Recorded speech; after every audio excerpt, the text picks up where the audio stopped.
on duty and full of energy and gusto and life, and I'm ready to take on this week's festivities. And boy, do we have a great show lined up for you today. Going to talk about a whole bunch of things. Saying hi to Michael Angelo, who is chiming in with us right now on our Facebook Live page. That's facebook.com/Jesse Torero, AV, TV Live, and the Entertainment Channel.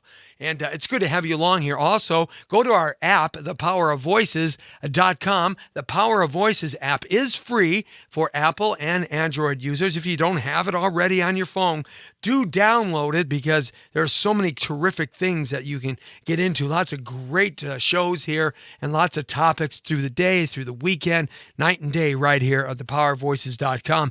And when you hit that app, it takes you right to our website, which opens up a whole potpourri of things to see. And one of them right now, when we're on the air live, on the air and everywhere from the community to the world, you can check us out right here on YouTube Live through the Power of Voices app, as also YouPeek and Stream Up and Facebook.com/The Power of Voices. So we're all over the place, and then it posts up later after the show is off on live stream, Periscope, Instagram, and Snapchat, and everything else that our world famous Lee Michaels can get us going into, and Jesse T right here. Well, it's a Monday in Southern California, and that means that we have to kind of look back over the weekend and kind of see what happened. What did you do this weekend? My weekend was really interesting. I thought about doing something a little bit different this weekend. So we packed up the Crackpot video truck. That's right, the AVTV live broadcast facility. The broadcast facility we take everywhere in our big, giant, huge truck. That's right. We roll up there where a satellite dish goes up, the stands go out, and the satellite dish goes up. Man, we make Channel 7 look like little punks. That's right. Channel 2, 4, 5, 11, 9, and 13 here in Los Angeles, you can't rate either. And we're fast, and we're mobile. It's unbelievable what we can do. On the Digital Broadcasting Network, we hung out at Long Beach. That's where we went to this week. We hung out at Long Beach. Let me grab something right here. And what I have to grab is, let me see if I got this here, because I didn't get, did I get that? No, I didn't get that. Did I get that? No, I didn't get that. Ah, yes, I got some water. Yes, that's what you're hearing in the radio on. They call this in TV and film, they call it Foley. And because it came out of radio, the old time radio, where they had, if the guy needed to walk on steps and you needed to hear the sound effects, it was right. That sounds like a man with one leg. That's the one-legged man. Anyway, and so we've got our own sound effects. We don't need. No. We've got our own sound effects right here at the Power. Is Lee Baby. Well, I was waiting for a sound effects. He's on. He's not giving me any sound effects. Silent radio. What is it? Silent radio? Oh, gosh. Okay, who else has got us on here as I drink another swallow of water? Okay. Yes, you'll never hear this on Rush Limbaugh. Absolutely not. You can only hear it on the Jesse T Show, and it's good to have you along with me. Who else is checking in with us? We got Donna Scott Floeck, and we have Marie, and we have Emmett Leopoldi. Emmett, how you doing, baby? Baby. Emmett's way out there on the East Coast. He's actually in Ohio. So Emmett is watching us and listening to us from Ohio. And he's a terrific marketing guru. He worked for many years for one of the big corporations, many decades, and he handled all of their marketing and promoting and advertising campaigns. The guy's really a genius. And so it's good to have you along with us. Thank you very much, Emmett. I appreciate you checking in. So once again, if you'd like to give us a call, we certainly take a call every now and then from time to time. The number is 424-227-9461. And the only way that I can remember that number is there used to be a TV program, a sitcom, that what they did, a lot of the exterior shots they shot at Los Angeles High School, and it was called Room 227. 222? Yeah. I always thought it was Room 227, so I'm going to change the name of history because I can do that. I'm Jesse T, and I can't help but being me. And I always dug the dude who had the big afro. Remember the guy who had the big afro? Yeah, I'm trying to remember his name. I remember him more than any of the other characters because that afro, Tall guy, right? Tall, skinny guy, and he had an afro. He just didn't have an afro. He didn't have an afro. He didn't have an afro. He had an afro.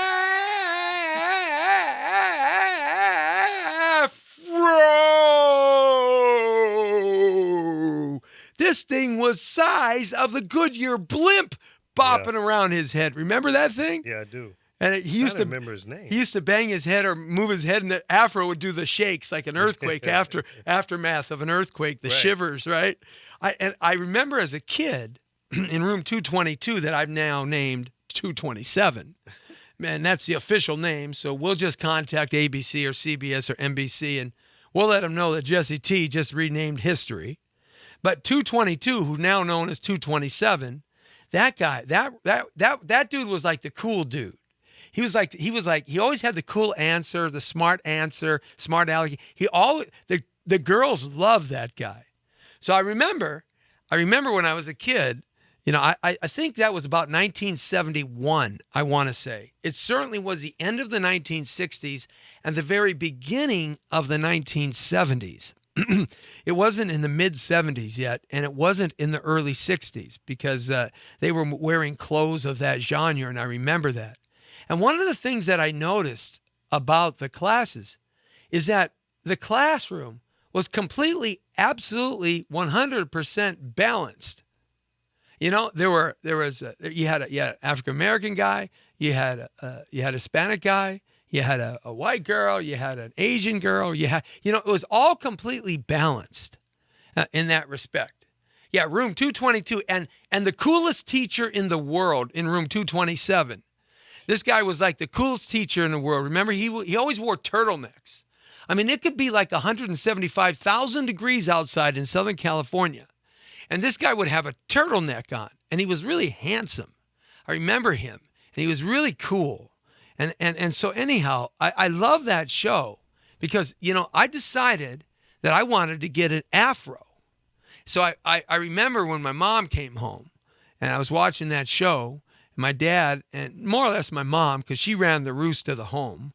My dad worked 24/7. My mom ran everything, because that's how it was in those days. The lady took care of the house. My mom did work, too, as well. She broke that glass ceiling. She ran a hospital for 20 years. So, literally.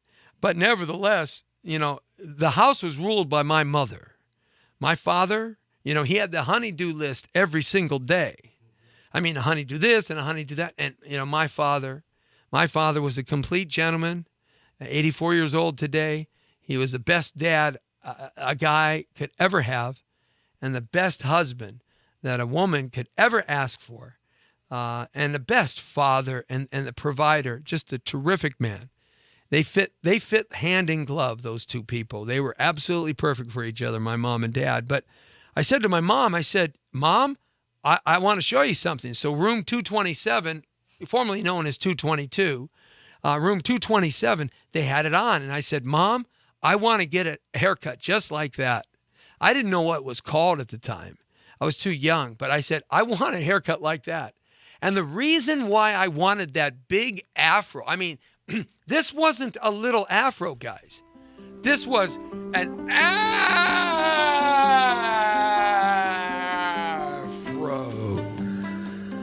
Oh, yeah.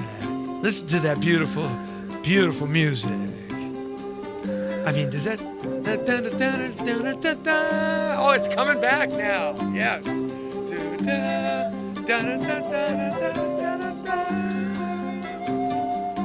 Actually, it was kind of boring. Man, look how nice that school looks at that time. Yeah, right? Wow, you drive by that school today, it's like a friggin' prison. Oh my goodness, look how beautiful that grass and the walkway. Oh, and there he is. There's the Corvair? Corvair, man. What a great car. No, it was a horrible car. Oh, it was a great car, man. That was Lloyd the- Haynes. Lloyd Haynes. Yeah. Mr. Cool, man. Mr. Cool. She was so hot, too. Yeah, she was hot, man. She was like his girlfriend, always in the show, Denise Nichols. Yeah. She went on to do a lot of things. Yeah. Lloyd Haynes didn't. I don't know if he did a lot of things, but this guy was around forever before the time. Michael Constantine. Yeah. He had been around forever. He always played a cop. He always played That's a right. detective Yeah, or he did. cop or Yeah. something like this. She was fine. I used to dream about Karen Valentine. Oh, yeah, yeah. Right. man. Yep. Karen was fine. The dude with the afro is going to come up at some point. Anyhow, the reason why I wanted to get that big afro is because I just love the way it bounced around. I mean, it just bounced around so much. And my mother said, "You want an afro?" Now, I've got this really straight, stringy kind of straight hair, very thin. And so, it's hard enough to make it do anything but, do what it does. And so, and if you're watching on our live digital feed, on the Digital Broadcasting Network, our TV feeds, you'll see how my hair is when it gets a little bit long. And, I haven't got it cut yet. I know I've been working on this for like 2 or 3 or 4 weeks. But here's the problem. I'm going through barber divorce withdrawals, okay?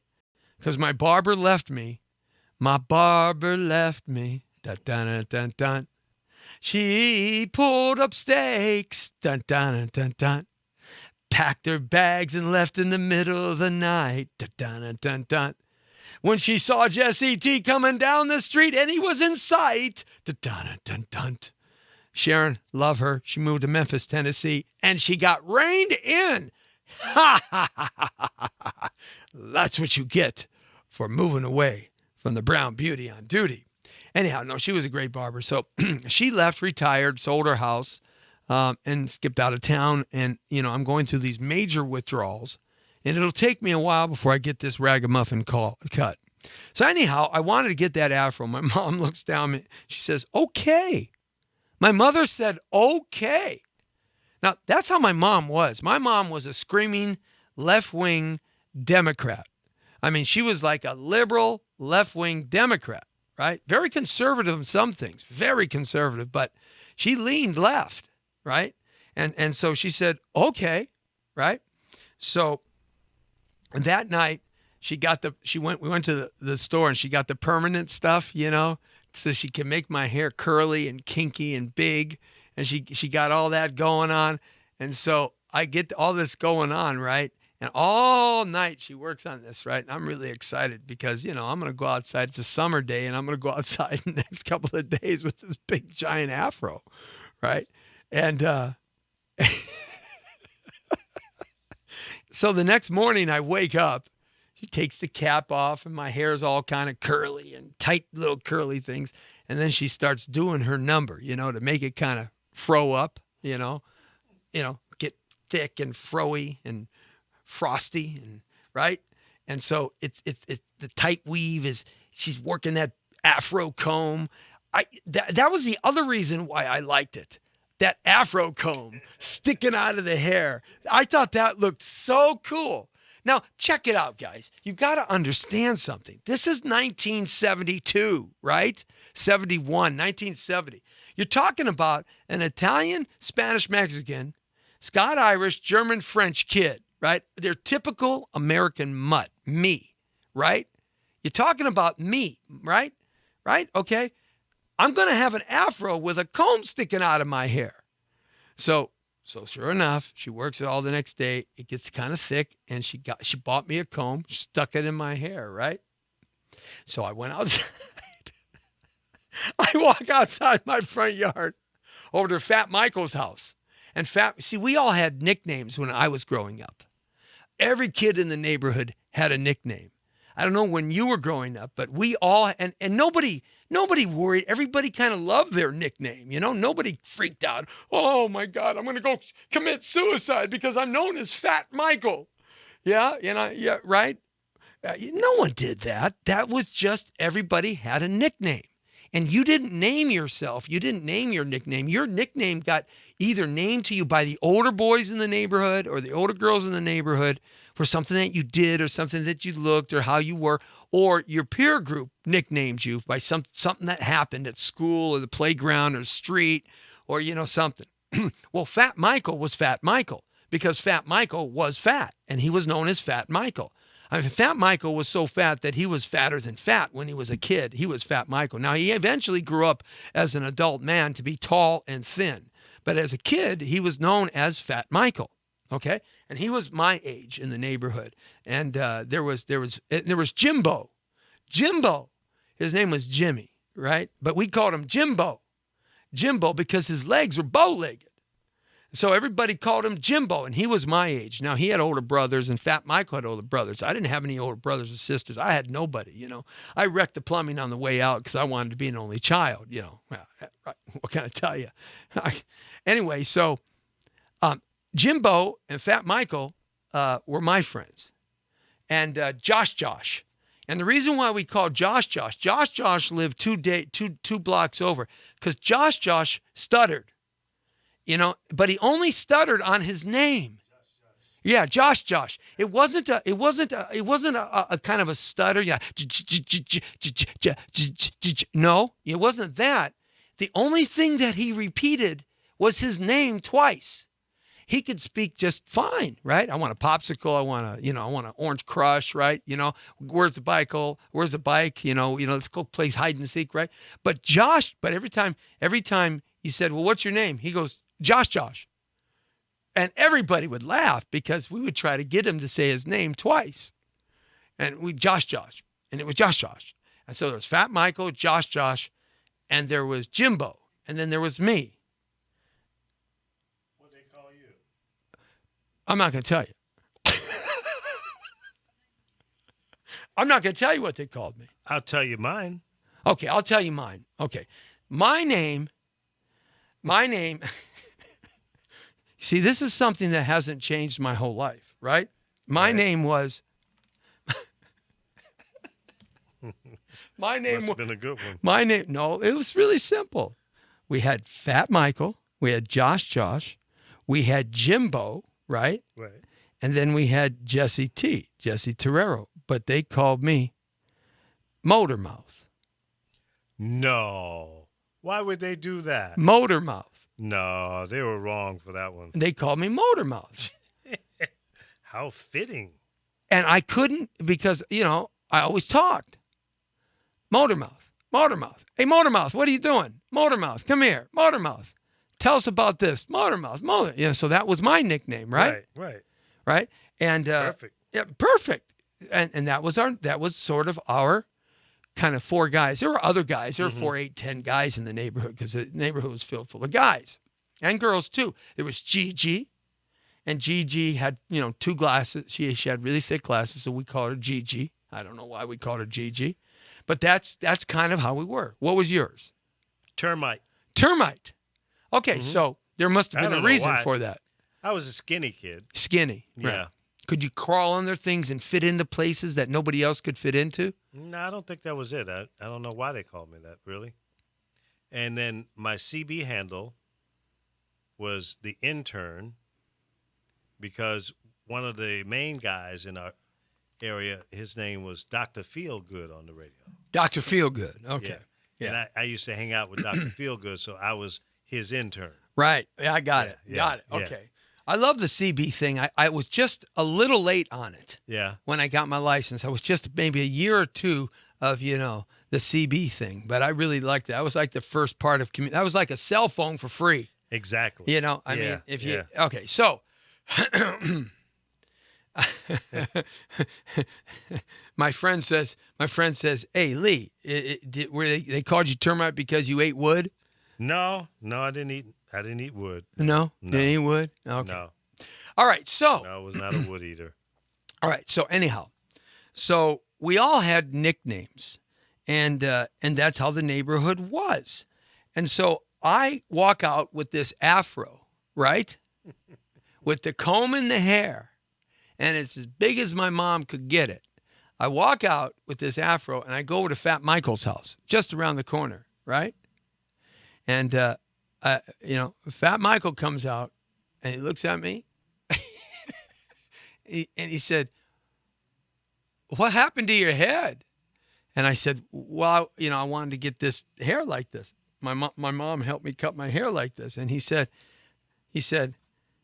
yells down the street. He goes,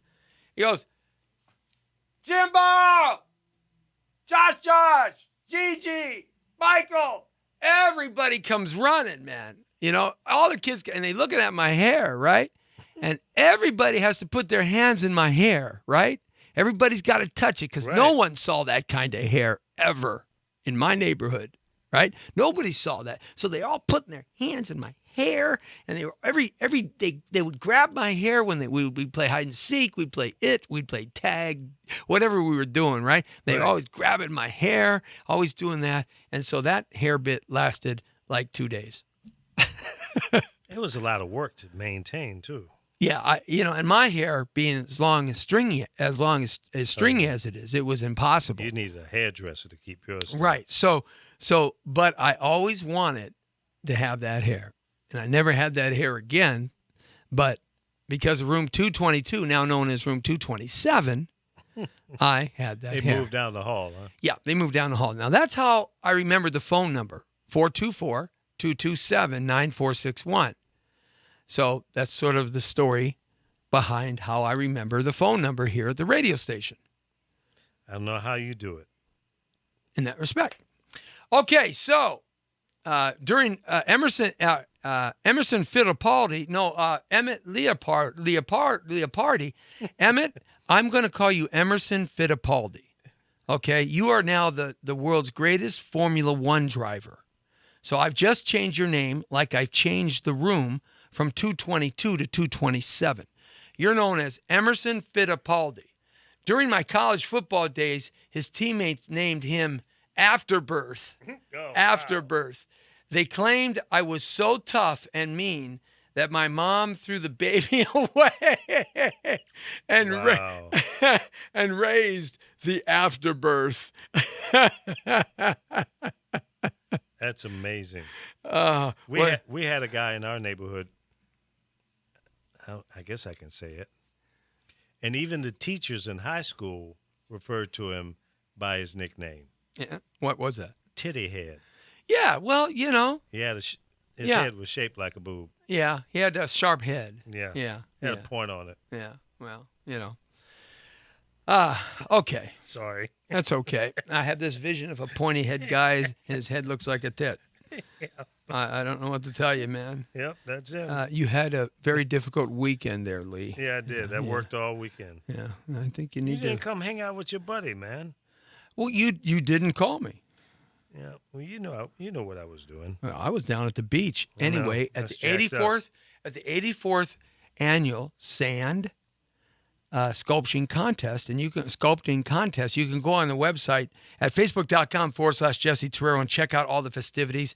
These guys can make sand castles and sand books and sand alphabet and sand cars and sand fingers and dragons, and it's unbelievable. It takes them 3 days to make these pros. Wow. And they are just so beautiful and cut and intricate. They are truly masterpieces. And I didn't know this, that you could actually make a living traveling up and down the West Coast and other parts of the world if you get really good at it. People will hire you to come out and do the wedding on the beach, to create a sand wedding kind of architectural design for your wedding. These people travel up and down the coast doing this. What a lifestyle, Yeah. I mean, just following the sun and the fun. It's just terrific. And I didn't know that. And so I thought, wow, that's kind of a cool way to make a living, to kind of become a sand aficionado in sculpting. So you can check out all that stuff on the facebook.com/Jesse Torero. Okay. We're going to get into the show now. We goofed around a lot here in the beginning on a Monday to kind of ease into things. It's good to have you along with us. We were on fire on Friday. The Brown Beauty on duty was letting it all hang out Friday afternoon in terms of that. And I thought over the weekend, I was thinking a lot about Donald Trump over the weekend. And I was thinking, because, I'm a Trumpster. I'm proud of it. I'm going to vote for him either way. But I was thinking, what's going on here? And I was trying to wrap my head around, what really is happening. And there's one of 3 or 4 things that I came up with that fit what is actually happening. And which one do you think it is? Okay, now look it. He's not a stupid man. You are not a stupid person, man or woman, who rises to that acclaim in anything that you do. To be that type of wealth and that type of longevity over a period of decades, it just doesn't happen to stupid, dumb people, okay? You just don't sit in the boardroom, and you just don't sit at City Hall, and you don't sit at the plans and permit office and with your architectural designers all around the world and your financiers, and you do stupid things. It just doesn't work that way. So he's not a stupid man, okay? Now, if you want to be sarcastic and say, he's a stupid, blabbering, blustering idiot, okay, but he's not, because you don't get to that level in anything that you do by being dumb. Dumb and stupid are 2 different things. Dumb is a physiological thing. Stupid is a choice thing. He's neither. So if you look at that precedent right there and lay that down to be the foundation of what I'm going to talk about real briefly here, is that, okay, if he's not stupid and he's not dumb, then what is happening since the RNC convention? And furthermore, the question is, why is it happening? Well, I think there's a couple of scenarios that we can talk about here. One scenario is that he's blowing the election because he really never wanted to be president of the United States of America. That this whole thing was a roost in order to increase his publicity free, and he's gotten billions and billions and billions of dollars of free publicity.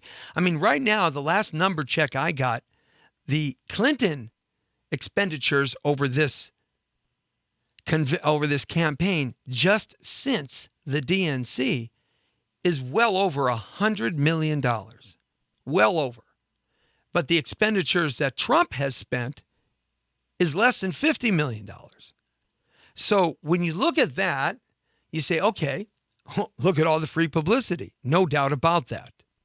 On all walks of communication today, not just TV, not just talk shows like the Jesse T Show, but we're talking about online stuff. We're talking about all your IPTV equipment. That's your notebooks, your laptops, your desktops, your iPads, your tablets, your smartphones. And not only that, what's left of the periodical, the print journalism, the papers and magazines and whatnot and all that, he has gotten so much free publicity. There is nowhere in the world now that he can go and somebody won't know him. I mean, they would know him if there was an Eskimo living in a 100 square foot igloo for the last 2 years and came out 2 weeks ago, they would know who Donald Trump is. Nowhere he can go. And all of that has cost him absolutely nothing. So if you go around that idea and you think about that, this was a giant roost.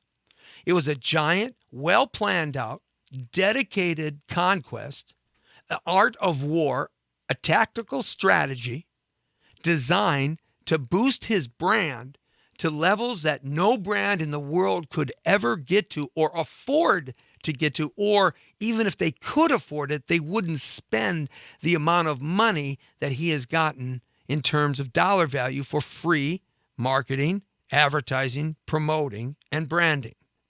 All right. Hold that thought for a second. Okay? Remember, he's 70 years old. He's coming up to 70, 70 years old. If you're the Chinese, you say he's in his 71st year because they count the first year or the first part of a child's life in the womb. They count that as one. So you're 71. He's in his 71st year. Hold that for a second. He's turned all of his businesses over to his children and his dear executive staff and whomever he trusts. All of his businesses now have been turned over. That is true because he has said it. If I go away, I don't win this, I'm going to live a nice, happy life and live a very comfortable life forever. In fact, you might not even hear me ever again or see me ever again.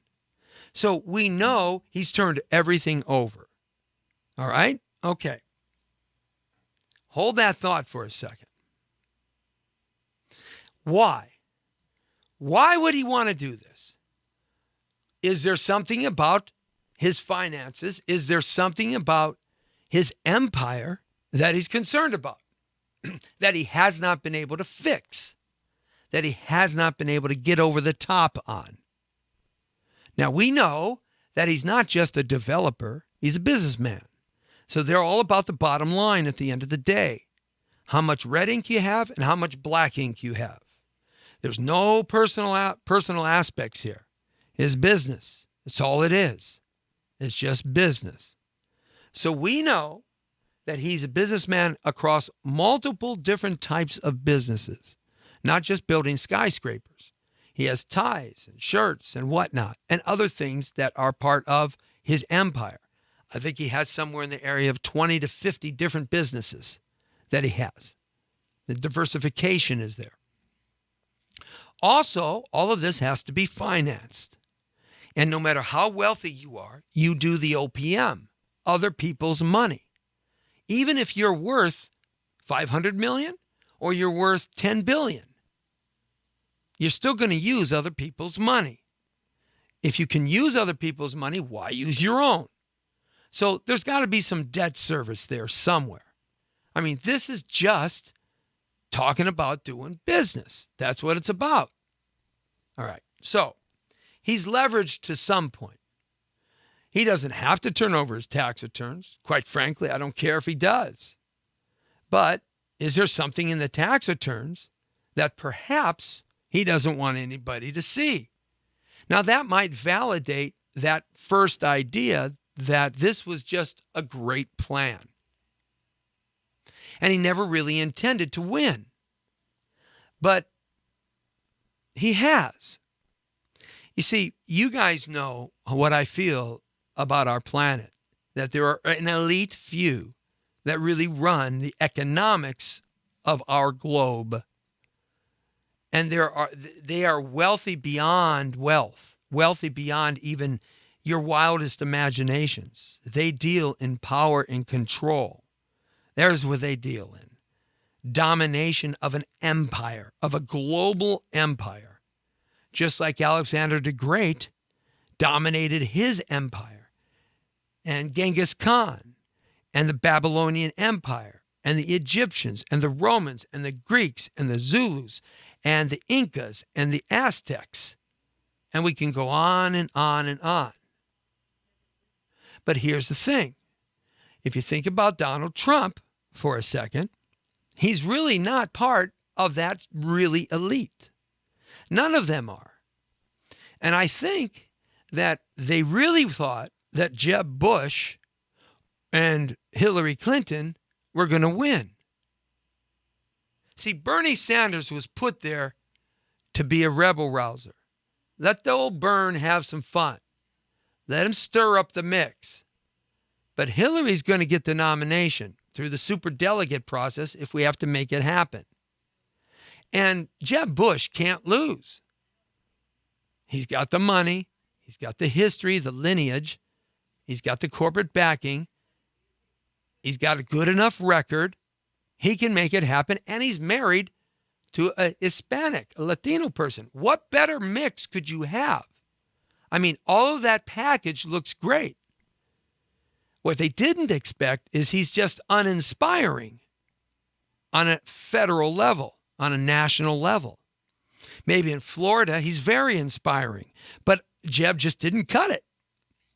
They would have accepted Jeb or Hillary because they're both cut from the same cloth of money that owns them.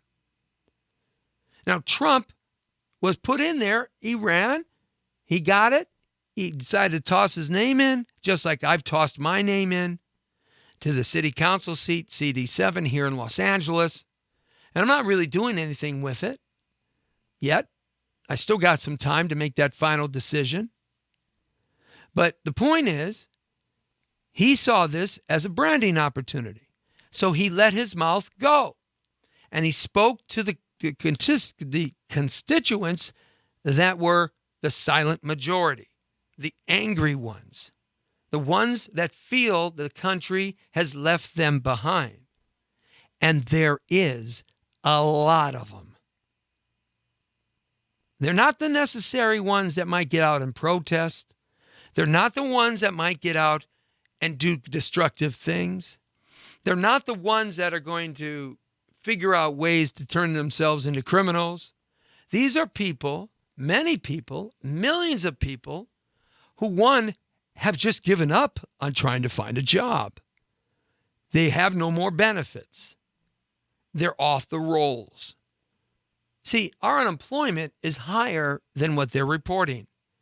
You got to look at the G6 of unemployment, not the G4. The unemployment at G6, which takes into consideration the ones that have stopped, given up, or no longer trying to find work, meaningful employment, that triples that statistic, that percentage. When you look at the G6, those are a lot of people that over the last 15 years have felt that they've got the short end of the stick. So you speak to their feelings. The political correctness they feel has not worked to their benefit. And I can appreciate that because I can't stand political correctness. I've always tried to be as incorrect as I possibly could get away with. And I've been fired from jobs for it. Because quite frankly, I can't help but being me, Jesse T. And Trump can't help but being who he is. And that is somebody who speaks straight in a New York kind of way. So he caters to that silent majority. And that's who you see at his rallies. That's who you see follow him along. That's who you see, the disgruntled millions. Now, these polls, you got to say to yourself, are they true or not? That's another significant discussion. But let's just look at that second area. Okay, so is it a giant plan that he concocted and created for some reason that we don't know? And he basically got surprised that he has to run. You're talking about a guy who's 70 years old. Does he really want to age and look like 147 when he gets out of the presidency? Because we know the stress level just impales you with age. Okay? So does he want to do that? Is this possibly a reason that he's gotten more verbally destructive? Okay, that's one. Then I got to thinking, number two. What about number two? What's happening here? Okay? And I got to thinking about H. Ross Perot. And a lot of you may not know who H. Ross Perot was. H. Ross Perot was an independent back when Reagan was running. And H. Ross Perot was a billionaire. When a billionaire was probably worth 4 times or 5 times or 6 times more in billions than he would be a billionaire today. Okay? And he was a short little guy, and he had a Texas accent. And he said, them charts. Remember them charts? These charts don't lie. With that chart, look at the charts. The charts don't lie. And he used to do these news conferences, and he had these like charts behind him. And the reason why he had all these charts behind him is because we didn't have the internet. We didn't have technology. We didn't have the things that we have today with all the special graphics and the beauty of it all.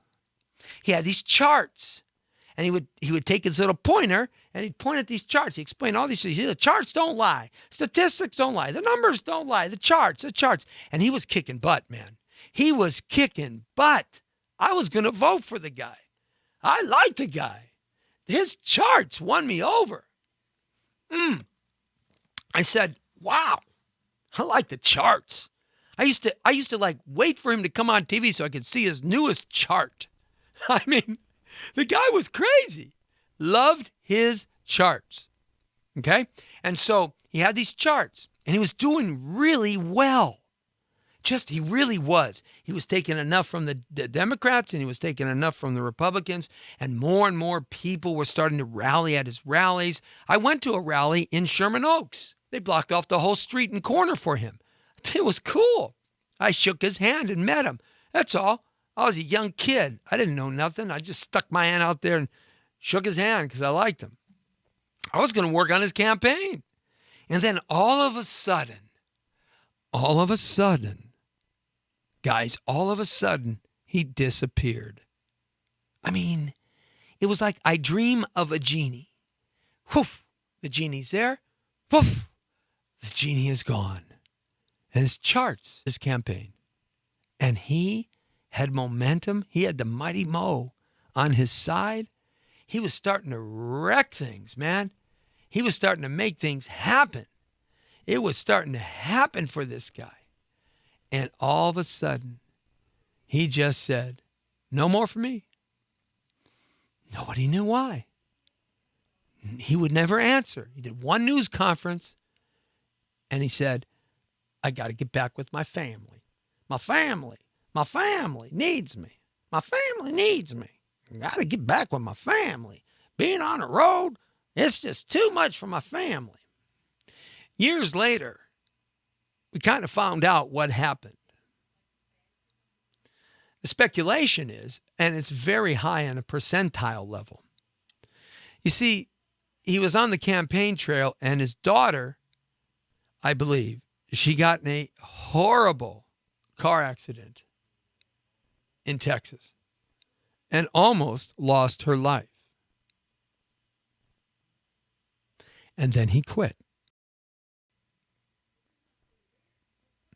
Now, being the pessimistic person that I am, and the cynical kind of person that I am, when I started researching this, when the internet became of age, about H. Ross Perot, there were lots of things written that basically he was told to stop his campaign. And if he didn't, something that he wouldn't like would happen to his family.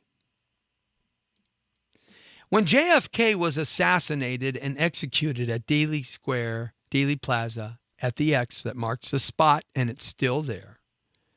When he was executed that day in 1963, they not only shot him and killed him with one bullet, I believe 9 bullets. They shot and killed him 5 months after he did a fantastic speech in front of the National Press Club about secrecy of government. I have that up on my facebook.com/page. We won't have the time to play any inserts of that today, but I invite you to go listen to the JFK speech. Because basically he calls it out at 2 minutes into a 7-minute speech. He calls it out and he says secret societies have no place in our society. You have to listen to the JFK speech. 5 months after JFK gave that speech at the National Press Club in Washington, D.C., he was completely executed at Texas and at Dealey Plaza. 5 months.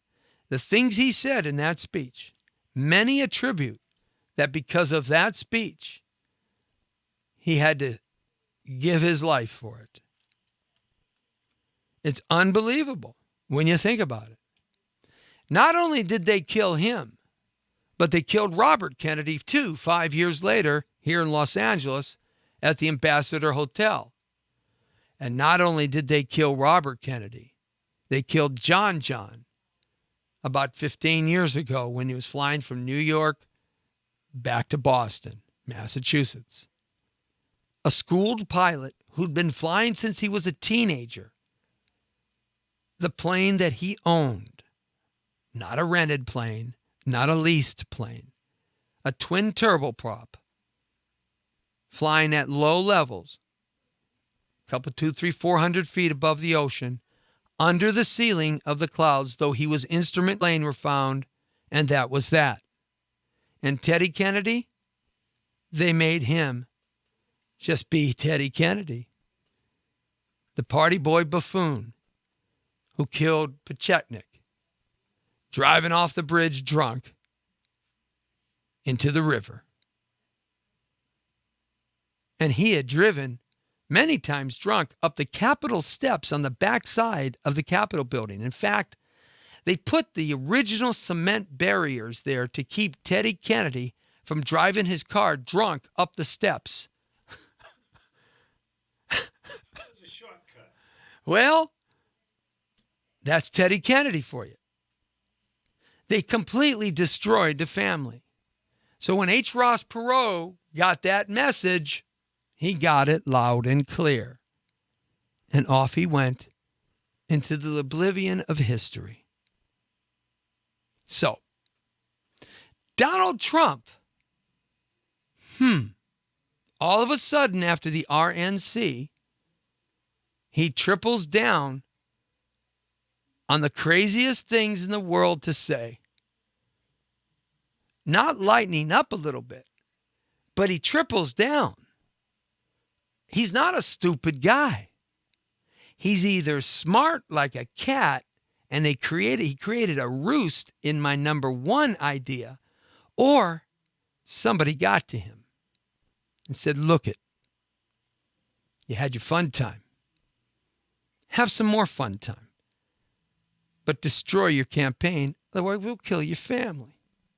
Remember JFK? Remember H. Ross Perot? Could be.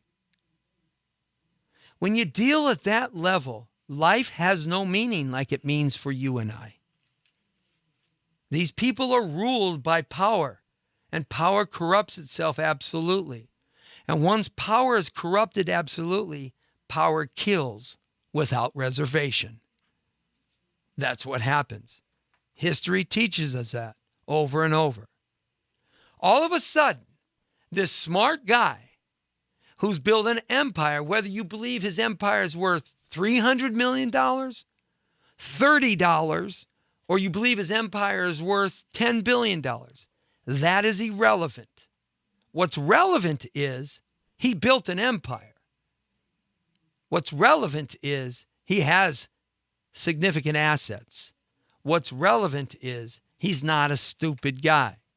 Gets a couple of $1 million from his daddy to start some seed money.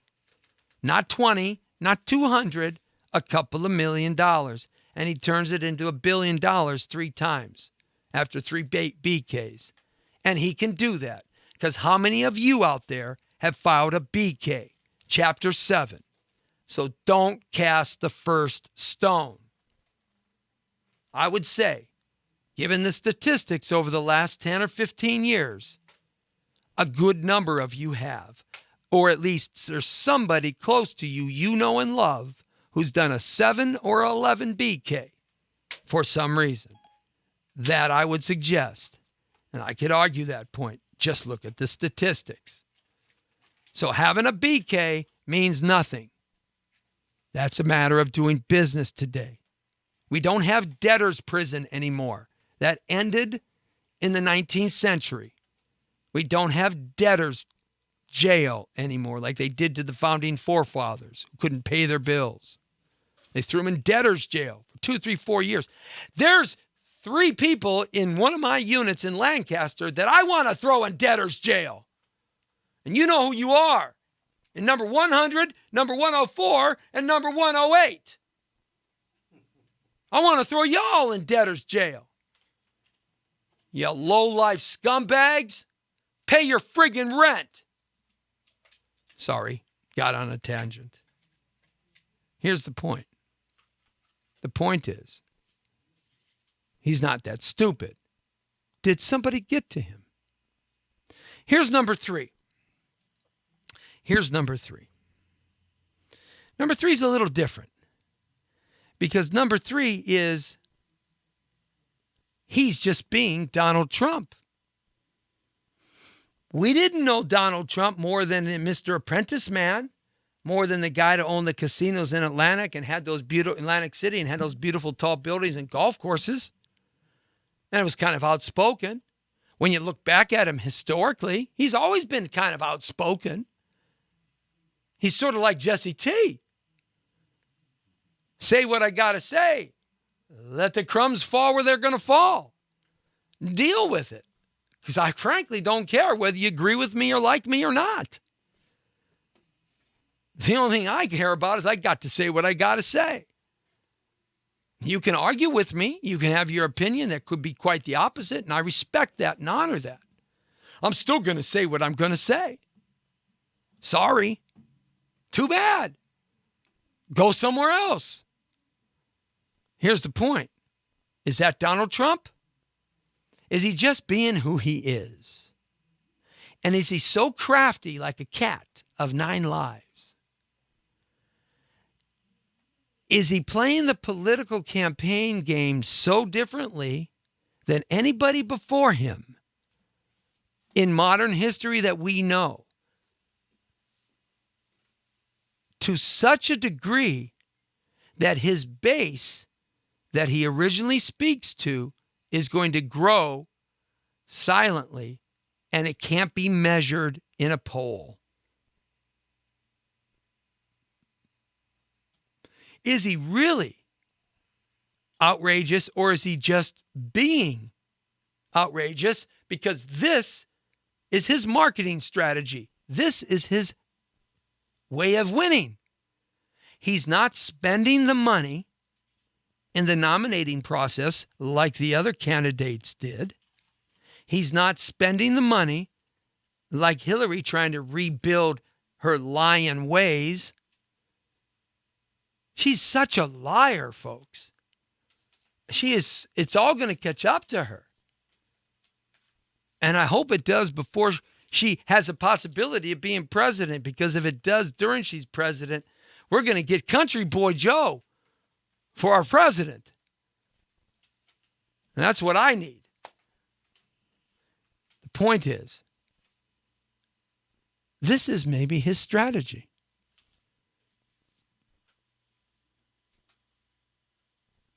You see, he really hasn't done too much insulting.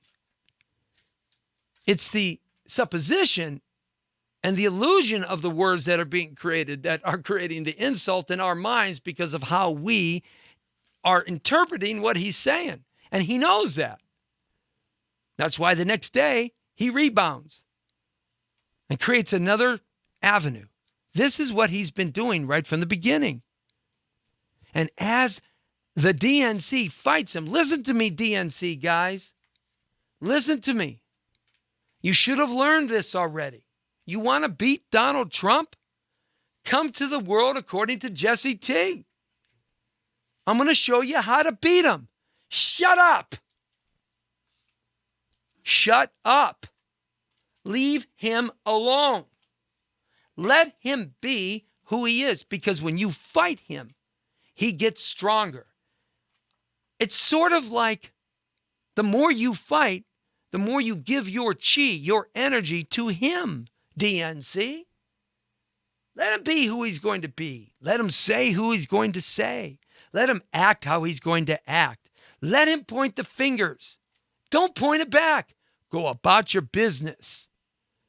Stick to the terms. Stick to the issues. Stick to the line.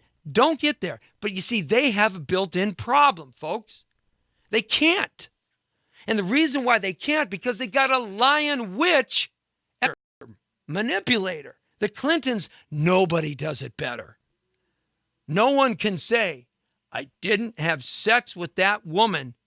And is, or is not. Nobody can do that better than the Clintons.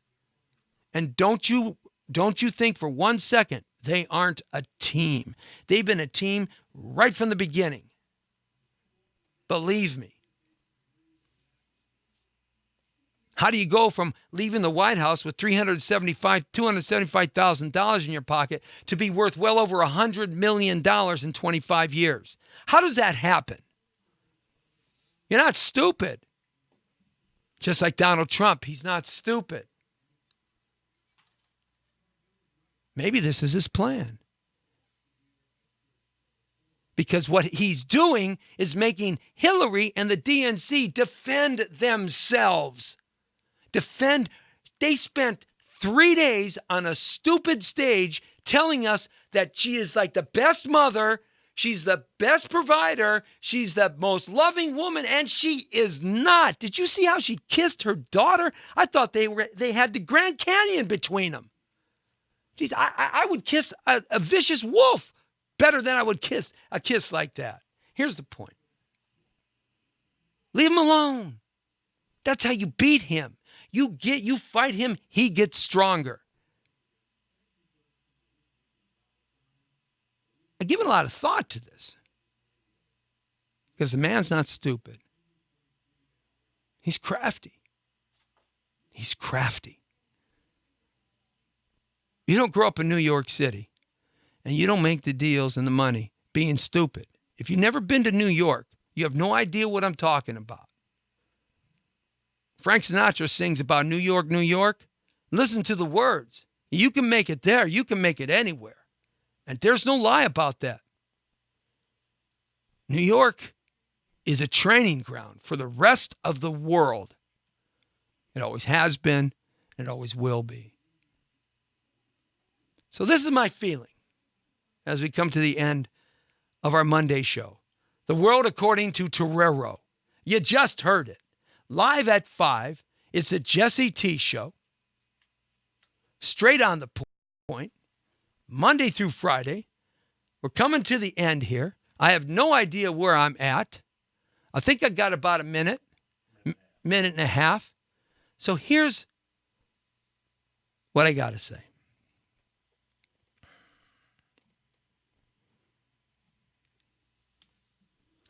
Trump is going to win. If you people who are DNC and the Democratic Party continue to fight him, you're going to make him win. He's smart. Go about your business, man. You want to beat that guy? That's how you beat him. But you have a flawed candidate. And that's the problem. Bernie would have actually been better.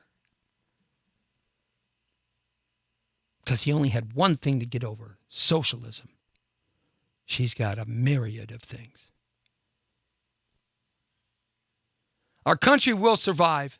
We will continue to thrive. We're the greatest nation on God's blue-green earth that history ever created. Americans are resilient. Americans will rise to the occasion. And the truth always bubbles to the top. Because at some point, the lies have to stop. God bless America. God bless you. And always remember, the Brown Beauty is off duty. Go Trump!